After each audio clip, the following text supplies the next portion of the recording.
Hi, ako nga po pala si Jonas. Nagsisikap ako para sa pangarap ko, kaya tara, samahan niyo ako. Ngayong araw nga pala ay isang napaka-bad news. Bago natin ipagpatuloy itong video na to, kung hindi ka pa nakafollow, ipa-follow naman para lagi kang updated sa aking mga bagong video. Ito ang dahilan kung bakit ayaw kong dalhin tong cake na to pag bumibiyahe na kami. Dahil tulad nga nito na hindi ko nga na-expect na mangyayari to sa dala-dala ko na cake. Bigla pa naman kasi pumreno yung jeep at muntik pa may malaglag na matanda. Pinag-pray ko na lang talaga yung driver sa jeep na sana mas marami pa siyang maging pasahero na maging safe. At dito nga sa part na to mga kaime, hindi ko nga expect na mapapaiyak ako. Pinipilit ko sarili kong hindi umiyak mga kaime dahil nga sasabi ko sa sarili ko na kaya ko to. Kasama to sa mga laban ko. Sa mga oras na yan mga kaime, halong-halong emotion ang nararamdaman ko. Kaya napapaiyak ako niyan. Sabi ko nga sa isip ko na aray ko, isa na namang duty ang mawawala sa atin. Sabi ko nga, duty na naman ako na pagod lang. Kaya minsan ayaw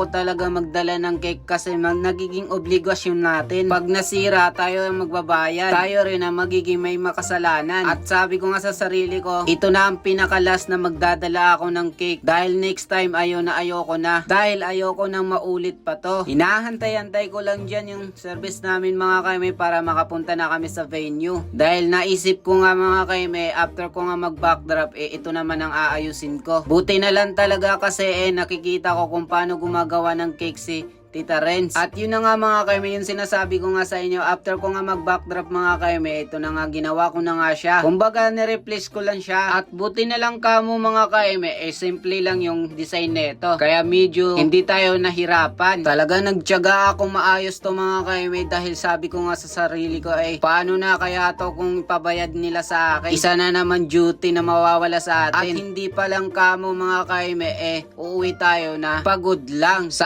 awa ng Diyos, naging maayos naman mga kaime. Pero hindi naman sa maayos na maayos kasi hindi naman tayo gumagawa ng cake. Nang mailapag ko na siya sa backdrop mga kaime, medyo kumalma na yung sumisikip kong dibdib. Aray ko. Dahil sabi ko nga makakaiwas na tayo dito sa problema natin. At ayun lang mga kaime, share ko lang sa inyo yung a day in a life ko ngayon. At dito na rin magtatapos ang ating bidyong walang katuturan. Thank you nga pala sa lahat na sumusuporta at saka susuporta pa lang. Pa-like and share na rin sa mga bagong video. Let's go! Bye-bye!